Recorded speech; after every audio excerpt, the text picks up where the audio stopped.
Hello, friendly people of the internet. I am Hyper Super Sora, and today I'm talking about my Yu-Gi-Oh story, my humble beginnings to how I've stayed in this game to this day. So, back in like first grade or sometime in elementary school, my friends were playing the game, and I thought, hey, I want to play too. Who?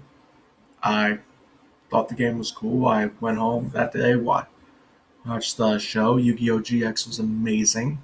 Into my little I don't know how old I was, mind. And as people know, I'm not the best reader ever. So that little scamp that would turn into me, he decided I'm going to learn how to read, not for the sake of reading, not to further my career, not to grow up in life, to play a children's trading card game. I did not have my priorities straight, or maybe I did. Who knows? So I learned how to read through this trading card game. Yeah, I'm young. So after that, we played. We were kind of bad players. We thought 60 cards was the best thing ever because there's more cards. We just smashed all these random cards together to try to make a semblance of a deck. I remember like my signature card back in that day was Beast King Barbaros, where it was just like he needed 3 tributes, but when he summoned him that way, he destroyed all your opponent's cards. I thought that was so good.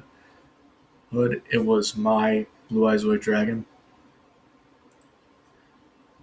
And fast forward to middle school, is where I decided I'm going to try out archetypes. Now, I grew up with Yu-Gi-Oh! GX then, and while I loved Heroes, was the recent structured deck or starter deck that came out was the Cyber Dragon one. And I thought, well, what beat Heroes? It was Cyber Dragons.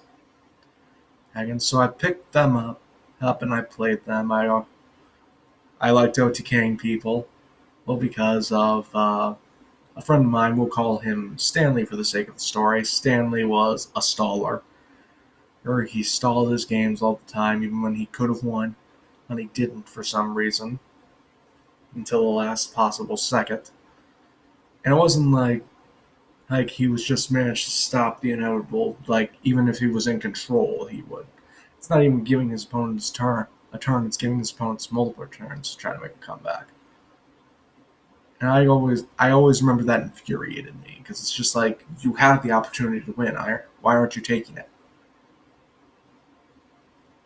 So yeah, thanks Stanley. You made me an OTK jackass. To be fair, if I had to choose between OTK or stun, I'd rather get OTK'd. So again, middle school, I picked up Cyber Dragons. I played them, and and then later on, uh, Cyber Dragon Infinity got released, and I thought to myself, how do I want to play this game? Do I want to play the Infinity style where I stop my opponent from playing, or do I want to play the Cyber End style where it was OTK my opponent? And I made my choice. OTK. Hey, over stun. Now, that's not how it first went. When I first went, it was just like, oh yeah, this can help me OTK negate like their Mirror Force and stuff. Nah, that's not how other people saw it. They just saw it as a negate, like an Omni negate, not forcing an OTK or anything, just stopping your opponent from doing stuff. So that was like the end of middle school where I'm just like, well, I decided to stop playing Cyber Dragons, and you know what I picked up? I decided to pick up Heroes, where I went into online dueling. And like, uh, it was either like the end of high end of middle school, beginning of high school, like that. I picked up Heroes, and I'm just thinking to myself, yeah, I don't have like Boss Monster, or because all the cards I had previously, the really good ones I had, like my deck, I think not the Cyber Dragon cards, like the old deck I had like in elementary school. I think those got ruined on a trip to Florida. So, yeah, didn't have my Beast King Barbaros. I'm just like searching through the hero cards, and I'm thinking to myself, well, what do I really want to focus on? I want to OTK. I saw Absolute Zero. Everyone loves Absolute Zero, and I think, he's pretty cool. But I'm ting. But he's not exactly what I'm looking for. Plus, everyone loves Absolute Zero. You love Absolute Zero. I love Absolute Zero. Frank loves Absolute Zero. I'm looking at you, Frank. You love Absolute Zero, don't you? There you go. I kept scrolling, and then I came across Elemental Hero Terra Firma. I read this effect, and I'm just like, so I could then tribute Absolute Zero, make you a 5,000 attack point body, and nuke my opponent's board. Huh. Obviously, I decided, well, let's give him a shot. Let's play with him. Honestly, those came out around the time, and I really liked OTKing with Terra Firma. Because Terra Firma is not the best card in the game, by a long shot.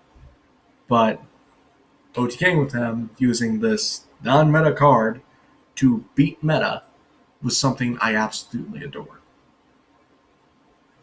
So, the months went by, and then we got Zodiac, and we went to Zodiac format. And I loved Zodiac format. It was like I was looking for an XC deck to play, and Zodiac pretty much just fell into my lap. And when I first played them, I sucked. But I got better. I got better, and everyone hated me for that deck because I really liked it, and everyone else hated it. I remember around this time I got Stanley the Staller, into competitive Yu-Gi-Oh! At the time. He played True Draco.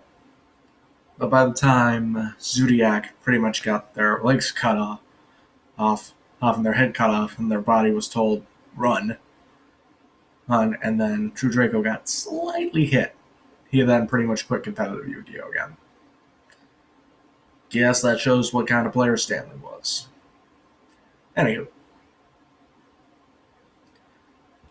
The next really big thing that happened is I kept playing, I kept Terra Firma OTKing, and I made a lot of friends. Hence, probably made a lot of enemies. Terra Firma isn't the nicest card to get OTK to, because it's just like, this piece of junk beat me.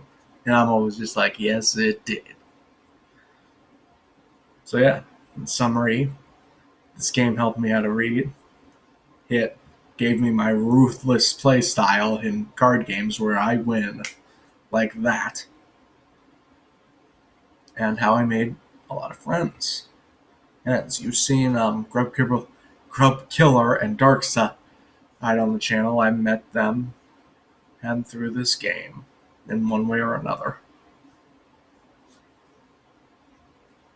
And I really enjoy the community. No matter how many stun players I see, I still somehow stay in this community. I've taken breaks from Yu-Gi-Oh! Every once in a while. We all have to. But we do need to take breaks and recharge a bit. I remember Pepe format was a format I didn't play. I was in the middle of a dry spot in Yu-Gi-Oh! But right now, my Yu-Gi-Oh! Love is going strong. Continue OTKing, hang with Terra Firma, and look out for next week, where we introduce a new segment called Retrain, and see how I can make Elemental Hero Neos a better card entirely. Until then, leave down all the comments below your Yu-Gi-Oh! Stories. I got a bunch to tell. Ash Blossom has a story you'll see another time.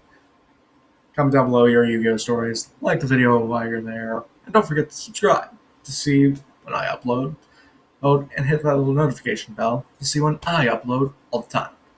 Till then, Hyper Super Sora, and as always, sayonara.